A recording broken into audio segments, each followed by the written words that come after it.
Can you imagine a tank with absolutely insane design that probably has come right from the hell? A thick-skinned beast with a monstrous turret and a powerful howitzer that fires projectiles weighing 40 kilograms each. Hello people, today we are going to talk about legendary KV-2 tank, the Soviet tank that has come right from the hell. The KV tank, a formidable and iconic Soviet heavy tank of World War II, had its origins rooted in the development of the Kliment Voroshilov tank series. The KV series was named after Kliment Voroshilov, a prominent Soviet military and political figure of the time. The KV-2 was specifically designed to provide heavy fire support and breakthrough capabilities, with its primary armament being a massive 152mm howitzer. The development of this tank was influenced by the Soviet Union's experience during the Spanish Civil War and the early stages of World War II. The need for heavily armored vehicles capable of countering German tanks became apparent to Soviet military planners. So the KV series of tanks began development in the late 1930s. The initial KV-1 model was designed to address the shortcomings of existing Soviet tanks in terms of armor protection and firepower. It featured thick armor and a powerful 76mm gun, making it one of the most heavily armored and armed tanks of its time. So what about the KV-2 model? Well, its development began shortly after the introduction of the KV-1. Soviet military planners recognized the need for a heavy assault tank capable of demolishing enemy fortifications and providing fire support to infantry units. The decision was made to mount a massive 152mm howitzer on the chassis of the KV-1, resulting in the KV-2.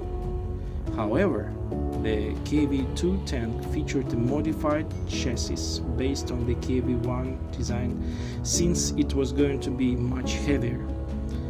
It had significantly thicker armor compared to the KV-1, with frontal armor reaching up to 90mm thick. The most distinctive feature of the KV-2 was its turret, which housed the powerful 152mm howitzer designated M10. This howitzer was capable of firing high explosive shells, making it effective against enemy fortifications, bunkers, and other armored vehicles. Production of the KV-2 tank began in 1939, with the first units entering service in the Red Army in 1940. However, the KV-2's production was limited due to its complexity and the demands of wartime manufacturing. As a result, only a relatively small number of KV-2 tanks were built compared to other Soviet tank models. Well, what's about its combat performance? The KV-2 saw limited action during the early stages of World War II, primarily during the Soviet invasion of Finland and the initial stages of Operation Barbarossa, the German invasion of the Soviet Union. The first time Wehrmacht soldiers met the KV-2 at the initial stage of the war can be described in one word: shock. Virtually invulnerable to enemy shells, in the German army of that time you could hardly find a gun with a caliber larger than 37 millimeters. Scary even in appearance, and also firing, well, yes. 152 millimeter shells. The KV-2 was an extremely formidable adversary. Its massive 152 millimeter howitzer proved devastating against enemy fortifications and infantry positions. However, the KV-2's slow speed and giant size made it vulnerable to enemy anti-tank weapons and air attacks. There are known cases when several KV-2 tanks alone held back to the advance of entire enemy tank groups. However, due to the fact that there were very few of these tanks on the entire front, a total of 334 KV-2s were produced until October 1941. They didn't have any significant influence on the outcome of the battles of the initial period of the war. Almost all of them were lost at the beginning. There are a number of reasons for this. So the reason number one: frequent transmission breakdowns. At that time, the entire series of KV tanks had one of the most unreliable transmissions. Reason number two: lack of fuel. Because of this reason, soldiers had to abandon the tank right at the battlefield. Reason number three: crew inexperience.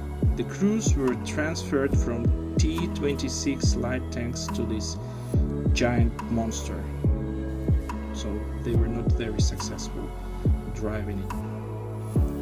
Many tanks were left on the battlefield, and the Germans actively used them. Despite its limited production and operational shortcomings, the KV-2 tank left a lasting impact on the development of armored warfare. Its heavy armament and armor set a precedent for future heavy tanks, influencing the design of later Soviet tanks, such as the IS series. The KV-2 also gained a reputation for its imposing appearance and formidable firepower, making it a symbol of Soviet armed might during World War II. After World War II, the KV-2 tanks that survived were gradually phased out of service as newer and more advanced tank designs entered production. Some were repurposed for training or scrapped altogether.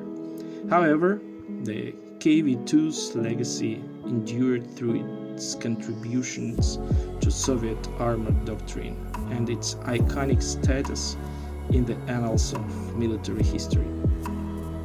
In summary, the creation of the KV-2 tank was a product of the evolving demands of armored warfare during the unrest before and bloodshed during World War II. While its production and combat service were relatively limited, the KV-2 left an indelible mark on the development of heavy tanks and remains a symbol of Soviet military engineering. Just look at this tank. It's simply beautiful.